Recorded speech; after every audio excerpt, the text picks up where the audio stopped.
Alright, welcome back to Physio Rehab. Now today's session is about the lower trap. Now this is really good for people who are really upper trappy and they don't have too much lower traps. Sometimes these people also have serratus anterior problems. So if you're one of those people that have winging or serratus problems, you've probably also got a bit of lower trap weakness because they go hand in hand. I'm going to give you 3 exercises today that are going to help with that. So first one is a one-arm skydive. That's what we call it.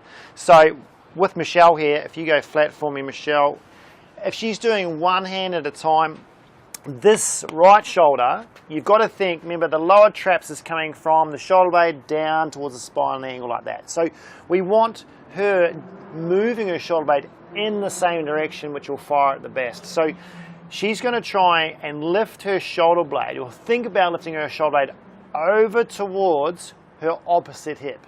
Okay, so if she thinks about where the direction she's going, because she can't see it, so if you lift that for me, Michelle, she's going to lift that shoulder blade just to start with. So just lifting that scapula in a direction of her left hip. Then she's got to try and put some load on it. So you raise your hand for me.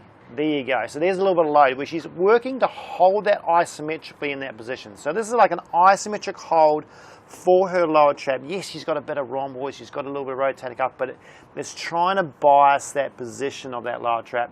Then she externally rotates to get a little bit more rotator cuff, and she's going to reach for her foot.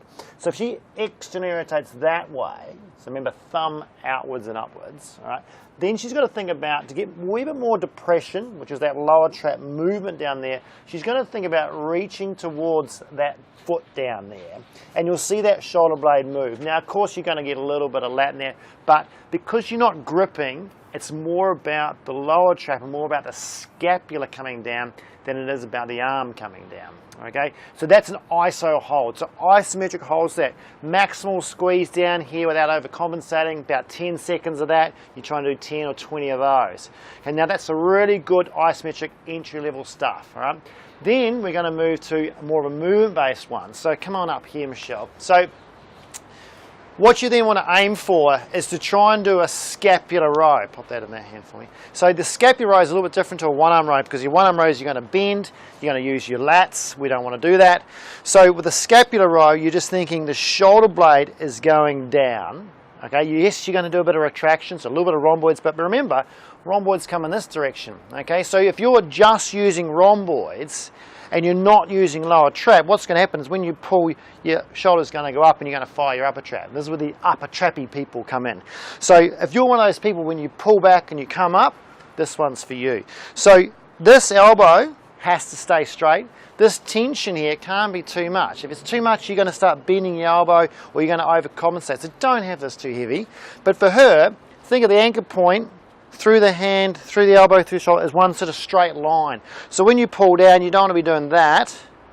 You want to be going down on that angle that way. All right. So when she pulls down, she's got to think about this shoulder blade again. Same drill, coming towards the opposite hip. So she pulls that down and back in that direction, and then you know if that shoulder blade's coming down and in a bit, you're going to be working that lower trap. All right. So reaching right forward to the top. So when she goes forward, her shoulder blade goes up. All right, so she, in this position, if the hand's up, shoulder blade's up, then she pulls that whole thing down and she's got to focus on not bending the elbow. Great. So that's a really good, again, sort of next level up where you're using your lower trap. There's not too much load, but you're isolating it, but you're actually moving the shoulder blade now, okay, and you're doing not a static isometric contraction, you're trying to work on a dynamic movement there, all right, and then we're going to make it even harder. So third thing I want her to do is use a foam roller. So come over here, Michelle.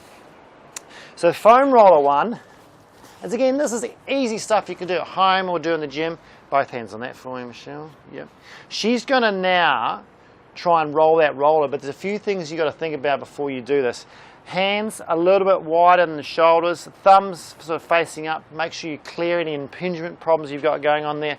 Now, most people, when they roll this roller, they'll lift their spine up, they'll start arching through here, they'll arch their lower back, and they almost do a thoracic extension, which is what we don't want. So to stop that, she's got to then tilt her pelvis back a little bit to neutral, turn her core on, hold that on, turn her glutes on if she needs to, and she's got to think about both shoulder blades this time coming down and like a V. Okay, so if those shoulder blades are sort of coming towards this part, this shoulder is coming towards here, she's going to try and roll that roller like a lat pull down, but again, elbows can't bend, all right? So try that one for me, Michelle. So she pulls down quite nicely, that's quite good. And then she rolls it forward and lets her shoulder blades go up and forward, all right, like that. And then when she rolls the roller, she's got to think, okay, I've got to pull these down to roll the roller. So rather than your hands rolling the roller, because you'd end up just bending your elbows, she's using her shoulder blades to roll the roller. So a little thing to think about when you do that is pull your shoulder blades to pull the roller. Okay, so do that again for me. Pulling down, coming into that V, and just stopping at the point where she thinks she's going to start doing too much thoracic extension there. All right, again, really nice one to work on. Don't overcook it, you'll just start extending your back.